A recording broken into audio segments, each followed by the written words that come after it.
Hey, this is Sebastian from the Metal Gods Meltdown, and today I am joined by. Hi guys, Eric Ganz from Charlotte. Good to be back. Always a pleasure. It's great to be chatting to you again. First, can you tell us a little bit about the recent EP release and how's the feedback been so far? It's been great. So this is something that I personally have wanted to do for a while, and I know Charlotte as a band always had certain ideas that you can never get to them all. So one is an instrumental track for starters. It's only a 3-song EP, like you said, but the songs are extended. We stretched out the composition ideas and just kind of I don't want to say free form, but we opened up the doors to different arrangement ideas and again doing the instrumental, just a wonderful thing to have gotten off the list there. Now the opening tune, "Breaking the Ice." That was a crowd favorite. That's a 90s tune, not going to lie. We decided it was time. It was one of those songs where you play it for a while, it's your opening track, and then you write another opening track. So you forget that opening track, and your set list may change. But not too long ago, someone had heard that song and said, "What happened to this? Why'd you stop doing it?" And I said, I don't know. So we re-recorded that. I shouldn't say re-recorded. We recorded that song for the first time. It just got lost in the shuffle, 90s and onward, and it came back. And we're happy. It's a nice melodic opening track. Definitely more straightforward than the other ones, but still, again, just letting Charlotte be Charlotte and, writing the music first and then going back later, applying the theory and say, holy shit, that's like 9/8 time or whatever it is. We're doing some Miles Davis trickery in there, a little John Bonham. But again, that's all just really letting it come out from your heart and soul, and figuring out the details later. So yeah, we're happy with it, and it's getting a decent reception. We didn't really promote it that much. It was kind of a sneak attack. Is there going to be a full album, do you think, next year, 2025? That's a good question. To be honest with you, Seb, I want to, at this point, we've got so much music under our belt recorded. It's time to talk live stuff. So it's not out of the question to form sort of an East Coast satellite version of Charlotte, being the guys are all out west, and it's not always convenient. I could move back out there, but that's not going to happen anytime soon. I'll be going up into the mountains next time I change my roots. So yeah, but recording is a given. Of course, there's always going to be more music coming out. Who knows if it's a full album, whatnot. But right now, I'd really like to, I'm playing local gigs and little things like that. But it's not Charlotte, and I'd like to jump back on that for sure. What about a highlight then of your career playing live? Do you have one? A highlight of Charlotte? Yeah. Like tenure, the whole run. Yeah. It's meeting with and playing with certain musicians, I think, a lot of times, and then there's your personal highlights. I've gotten to share the stage with Ray Charles, which was unbelievable, and it was actually a commercial job we were on, and but it was me and a group of singers who got to share the stage with him during a special event. So things like that stick out. But Charlotte itself, I think, is really, like, I would say, as far as a stretch of time, when we were in LA, I would say the early to mid 90s was just because musically we were really hitting a stride that we'd been hearing in our heads for a long time, or just feeling, and we finally got that, and that's when we just started headlining the Whiskey and getting all those. The headlining gigs are cool, but even the supporting acts slots where you are going ahead of a band that already got signed and all this, and because that also elevates your performance. Doing shows at the Country Club with Easy O, that was a thrill. That was definitely one highlight because I loved that band. Gene Simmons produced them, and man, what a good sound. I believe they were a spinoff of Loudness. Am I right? That's right. Yeah, it is. Yeah, it is. You know, yeah, absolutely. It's funny, musicians were the last to find out. I didn't realize that until much, much later. I'm like, really? Because I liked Loudness. They're cool. Yeah. Easy. Oh man, that was Still sort of going-ish. I think they're still sort of going. All right. We like even some of them might even be gone. We just now we have holograms out there. Who knows if I'm AI right now? So I'm doing a good job. Right. So your 6 favorite songs of all time. All right, we're jumping in. Yeah, let's do it. All right, songs are first. All right, I'm going 6 through 1. That's the way I envisioned it. So I hope you agree. All right, man. Number 6, and again, we're talking, just to clarify for the audience, once again, this is strictly in the rock and metal genres. All right, because I have a plethora of music that rocks my world. All right, so that being said, number 6 is a live song, and this one I chose because I'll never forget the first few times I heard it. It just changed everything. As a musician, I had started playing guitar, started writing some stuff, but I heard this, and so it's by Kiss, and we used to get fun of for liking Kiss sometimes. I didn't care, but there was Aerosmith fans out there, and everyone else, Nugent, and everyone. No, you can't listen to Kiss. So the song is 100,000 Years. Okay. Off of Kiss Alive. Mm-hmm. Peter Criss' drum solo. That guitar break where Ace is hitting the minor third and he's riding that out and then crunches back down to the root chord. It's sex. It's awesome. Yeah. Awesome. Yeah. It changed everything for me. I'm like, that's what I need to do on the guitar. That's amazing. Number 6. Number 5 by favorite band of mine, Judas Priest, Desert Plains. Okay. That song just always resonated with me. I don't even need to explain it. Harley Davidson, open road, heading towards the mountains, whether you're in your car, just traveling, waiting to fall into someone's arms at the end, or vice versa. Yeah, great song. Love the guitar. So that's number 5. Number 4, going a little more recent here. One of my favorites, Tool's Invincible, off of their latest album. So we're coming up to 2019, and that whole album is unbelievable to me, and I'm sure to a gazillion others. But that song stands out for me. I love the words. I love the setting. It's very, it's like the Iliad coming to life. I can picture the Trojan horses and going into battle, and with the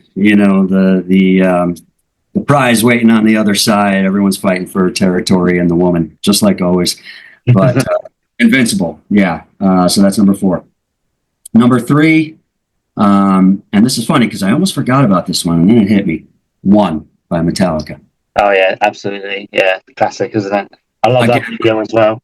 Again, that arrangement thing, what I was talking about before about Charlotte's new EP, just really letting the music develop on its own, almost taking a different quality. They nailed it there. That's one of Metallica's masterpieces, and they have many. They have many. Yeah. All right, so that's number 3. Number 2, Black Dog. All right. Yeah. There's nothing I can say about Led Zeppelin. We all know they've influenced us. It influenced us not just by the sound. Oh, cool! Here's the chords and everything, but really the way the interplay between drums and music, timing. The story behind Black Dog was John Paul Jones wrote the riff, and it was John Bonham that figured out, we don't have to do the turnaround. I can just keep playing in 4/4. And the song it'll come back around on itself, and it did, and it's brilliant. I love that. But just the heart and soul behind it. Hey, mama, lyrics. Again, sex, drug, and rock and roll. It was waking up every young man and his ambitions, I would say. So yeah, Black Dog, and then number 1, a classic by one of my favorites, The End by The Doors. I love The Doors. Yeah, fantastic. Yeah, that song really breaks on through, as it were. As it were, yeah. Break on through the end. But yeah, The End, I love the concept. Really, it's obviously an existential theme. Some people might think it goes too far and thinks too much about it, but no, I like the symbolism in that song. Morrison's definitely at his best. It's coming from somewhere else. Yeah, that's all I got to say about that. I love all of the raised harmonic minors too that Robbie's doing. It really gives it that haunting, almost Moroccan sort of sound to it here and there when he's playing. But again, just the opening up of the song, the length of the song, Jim's poetic interlude obviously raised some eyebrows back when. Today it probably wouldn't, because it's all relative with time, huh? Yeah. But the symbolism of breaking away from the parental figure, it was real rock and roll, you know? Yeah. Absolutely. But that's it. So those are my 6 songs. There you have it. That's your first 6, right? All right. Sure. And so then, if a Hollywood movie was made about your life, who would you like to see to play the lead role as you? That's a great question. I like that question. Well, see, Christian Bale would be cool because he was Batman, and we have sort of a similar, a similar thing going there. But no, to really like, I tell you who I would like to dig into it, and this is my answer. Gary Oldman. Oh yeah, okay. Gary Oldman. That's my okay. And what would the film be called? How Do I Get Out of Here? Yeah. All right. How do I get back in? So the next 6 is the 6 favorite albums. Are you ready? Yeah, let's go for it. All right. Number 6 is a live album, and this one had a lot of effect on me. The guitar playing speaks for itself, and it's a classic. But more so, it was how the guitar playing made me realize the full sonic scope of what guitars can do, and that's Leonard Skinner's working for. Not working for MCA. That's the title track. One More from the Road. That's great. And the title track, which I was just going to mention, working for MCA. I mean, right away they start out rebelling against the system. Screw you, we're going to do the music the way we want, even though you signed us, whatever, So they kick it off with a bang, and then of course Freebird. Absolutely, yeah. Guitar. One of my first 12 inches. That was actually, yeah. It's amazing, and I love the song Freebird. I know it's the butt of many jokes because it's so overplayed, but it's. There's a great scene, mind you, too, with Freebird in one of Rob Zombie's movies, Devil's Rejects. It's at the end. In the car, and Sheridan was gone, and they got the gun, and they're going through the barricade. What a great... It was Devil's Rejects, right? Not the other. That's right, Devil's Rejects. Because the House of 1,000 Corpses was first. That's the one. Yeah. Very macabre. But that ending scene of Devil's Rejects with Freebird, Skinner would want to use that for their video. Number 5, going back to Judas Priest for this one, Unleashed in the East. And I had I knew Priest was going to fall in there. It was either that one or Screaming for Vengeance. Screaming for Vengeance to me is the best studio album. Very influential on me in my writing. I always loved the heavy metal where you get the melody, but that guitar's got to pound. It's got to go inside your skin. Yeah. Priest, as we know, always had that. It was the sonic nature of their guitars was always great. So yeah, that's their studio. But Unleashed in the East, listen to it religiously. Victim of Changes, The Ripper, The Sinner. I mean, it was, and that's metal. That was like I knew. All right, now I'm listening to metal. Yeah, this is good. So what's your feelings then about Rob Halford still going? How old is he now? 70 odd. Have you been to see him play live? I just saw a picture of him rocking it out. My feeling about it is, go for it, man. If you still can, while you can walk and speak, yeah, why not? Yeah, I said, good for Rob. Okay, so number 4. Number 4 is The Real Thing, Faith No More. What an album! I remember. So there was Appetite for Destruction, which gets honorable mention. I'm not going to. It came close to being on this list. That would be in the top 10 for sure. And I loved it, and we all loved Guns N' Roses when they came out. They were fresh. It was exciting. A lot of people thought, they were bringing rock and roll back to its roots. Yeah. That's when spandex started going off and jeans started coming on, that whole thing. It started changing a lot of things. And I do believe Axl Rose made it a clear path for other vocalists to come out who weren't necessarily singing at the top of their 3-octave range all the time. Let's face it, Axl Rose made it acceptable to use different parts of the voice. His mid-range was very strong. I think that's where a lot of the Seattle stuff started falling into place. People were now accepting. But Faith No More came out with that album, and it was a different energy than Appetite, but the songs, the structures, they had a pretty cool use of synthesizers, which Charlotte has used. We use more synthesizers than people may realize. We're definitely a guitar band. But we do like the sonic aspect of the synth, and Faith No More was using them real well.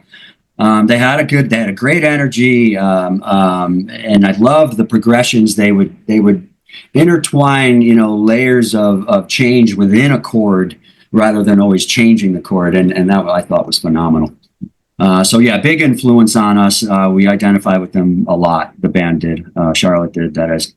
Number 3, going back to Tool, Fear Inoculum, that same album, 2019. I haven't heard anything like this. I mean, Danny Carey, enough said. I mean, this guy, he's Eddie Van Halen on the drums.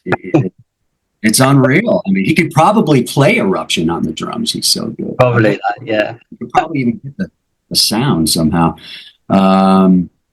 But yeah, again, the lengthy songs, the open-ended lyrics, just the storytelling, not just Invincible, but Pneuma. What a beautiful song about people connecting on a whole other level. It just spiritually, it makes you realize, hey, we're very small. This universe is very large. It is that kind of an album to me. And even not just the lyrics, just the music. It's otherworldly. So yeah, they come in at number 3. Number 2, my boys going with the Doors again. Yeah. Can't beat the Doors, mate. Absolutely. And I'm saying the Doors as in their first album, the self-titled. Yeah.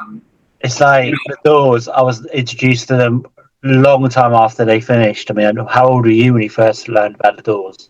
Oh yeah, no, because we weren't born yet. Geez, we're not. That. No. I mean, I learned about the Doors. You're talking 15 years later, at least. Yeah. And I remember when I first heard them, because their sound is so unique. I feel like the Doors are if any band is really a love them or hate them kind of band, but can't ignore them. As the saying goes. Yeah. They just have a way, again, a great use of synth. They didn't even have a bass player. The organ player carried most of the lines on the recordings anyways. So I really thought with that album, in relation to its time, very unique, high energy, break on through the end, Soul Kitchen, Light My Fire, these are stories, and his writing, the poetry in the writing, all the suggestions. Jim Morrison, one of my favorite quotes is, "My lyrics are there to suggest, not to tell." So yeah, that album comes in at number 2. Number 1, and I hope it's not too obvious, but it really, it changed everything, and it goes with my number 2 song, is Led Zeppelin 4. Okay. I mean, when you have Black Dog, When the Levee Breaks, and Stairway to Heaven on one album, that's a gargantuan feat right there.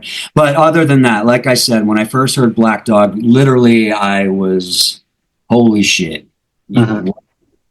What is this sound? What is this singer doing? Where is this coming from? And then hearing the drums and the guitar, like I mentioned before, intertwining with the timing and yet still having all that soul and that grit, that did something. And, Stairway to Heaven, monumental. But all that album, I used to listen to, what's the ballad on there? Going to California? No, Battle of Evermore is on. Oh, yeah, Battle of Evermore, yeah. Haunting song. I used to just sit and listen to that and try to imagine how I would play that on guitar. It's like, what's he doing there? Had an old world feel to it. as well. But yeah, just the sound of the guitars, the work with the blues and the heavy, you know. So they invented heavy metal apparently, or Black Sabbath did. Iron Butterfly, one of them. But Zepp was right there, one of the heaviest. And so those guitars were just very primal. And at the same time, the music was again a spiritual element to it, like Tool, I think, and you know, it rocked balls, man. It was just great. So that's my number one. There you have it. Love it, man. Love it. That's a good choice, man. Ask me to try something different next time, and I will. Right. So your final 6, then. Okay. Right, so these are the ones you're not. These are the ones you're not. I got to brace myself. This is Seb's surprise 6. All right. Yeah. All right. So the first one, if you had to go and get a tattoo today, what would you get? Give me like a little copyright symbol with the year I was born. I thought that was a good idea. I don't know. You know, I mean, just to make it official. Right. Where would you get it, though? Would you get it on your arm, on your neck, on your face? Where would I get that one? No, maybe not on my neck. To be honest with you, the tattoo I really wanted next was a nice big. I'm a nature guy. I love the outdoors. I'm always observing, and I find them fascinating and almost alien-like. It's a praying mantis. Okay. All right. A big praying. Cool, actually. Yeah. Just to finish out some of the sleeve here. So yeah. Let's call it that. It would be the praying mantis. The copyright thing, that's cute. It'll come later. All right. Okay. So how far would you make it in a horror movie? As a character? As a character, yeah. Well, probably pretty close to the end, since I would be the bad guy. All right. So with that then, which is your favorite horror movie? This is still part of the same question. Which is your favorite horror movie, and which character would you play?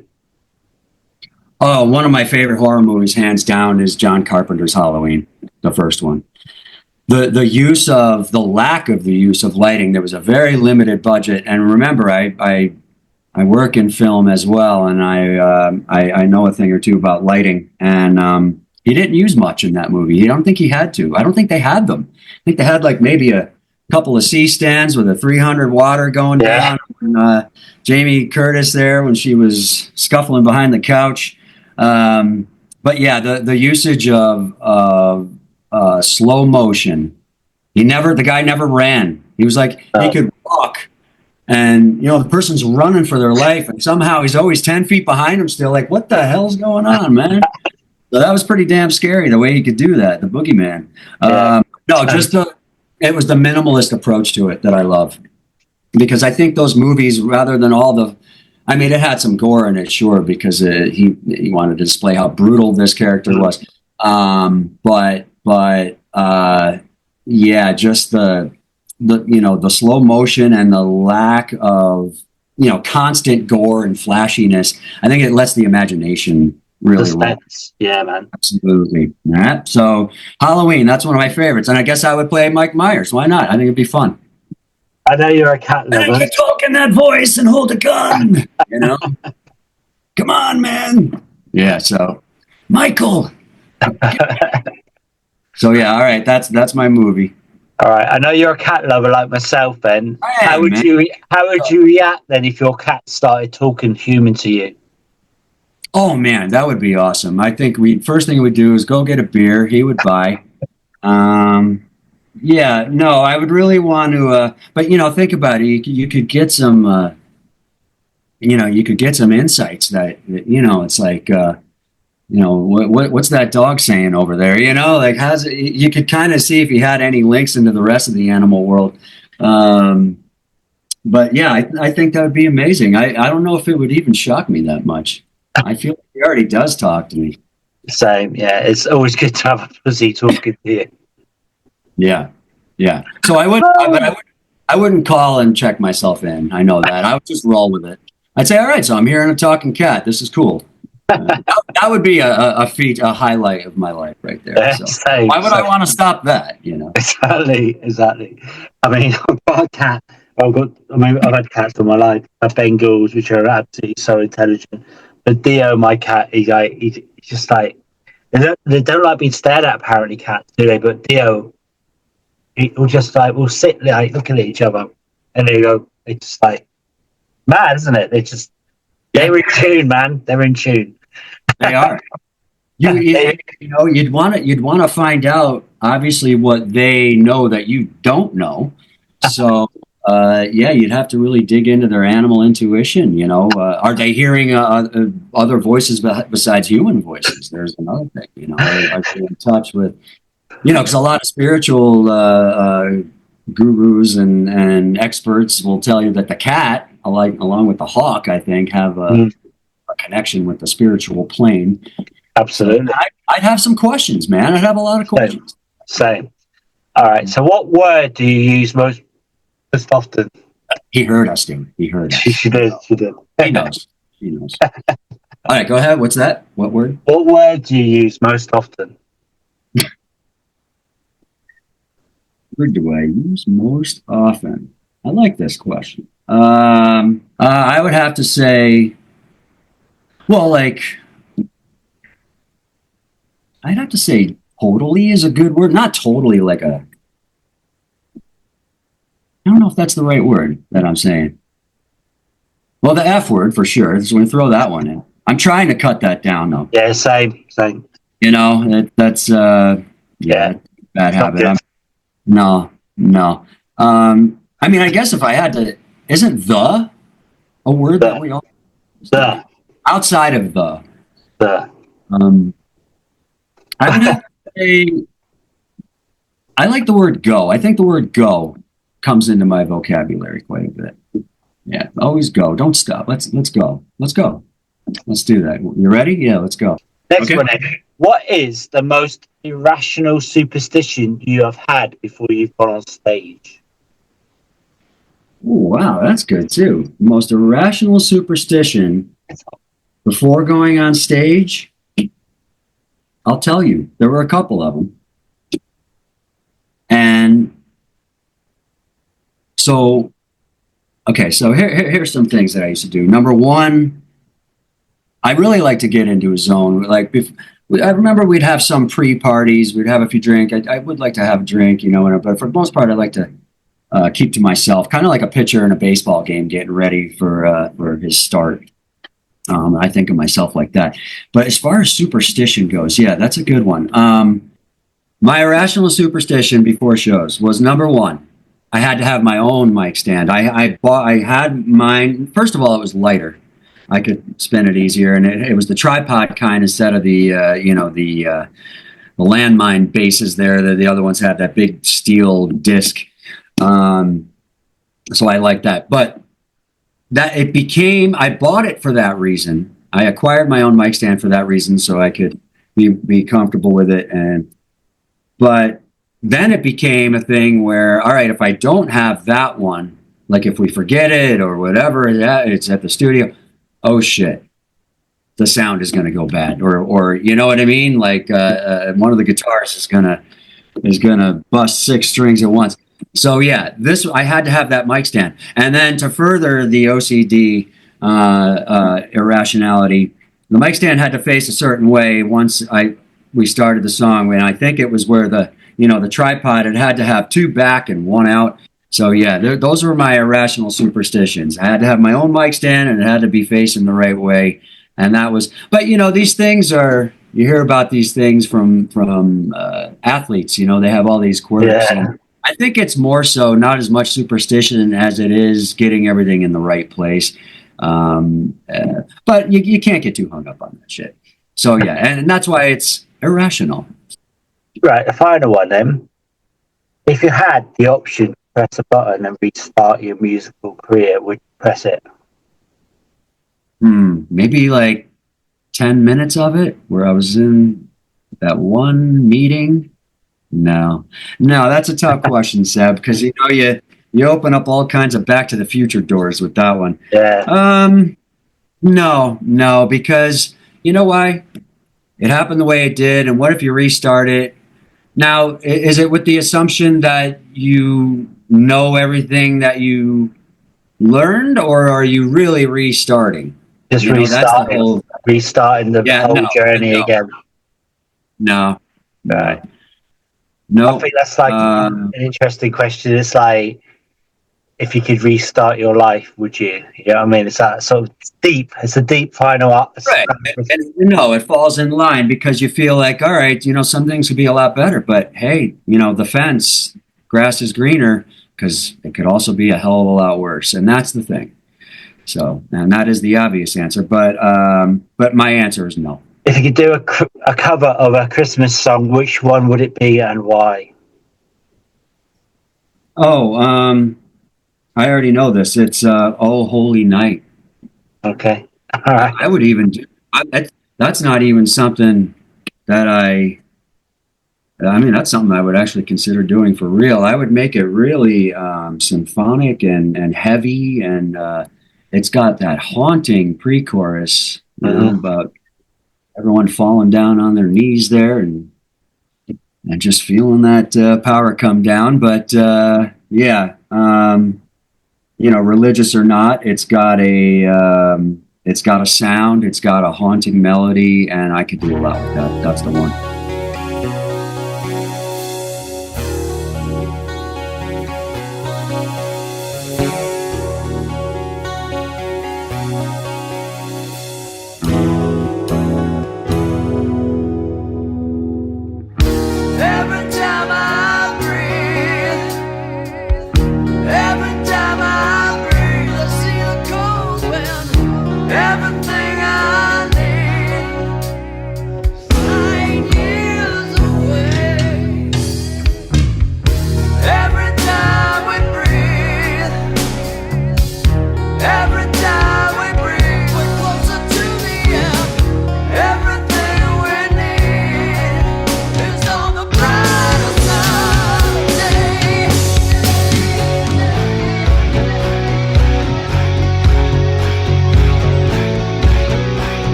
Bye.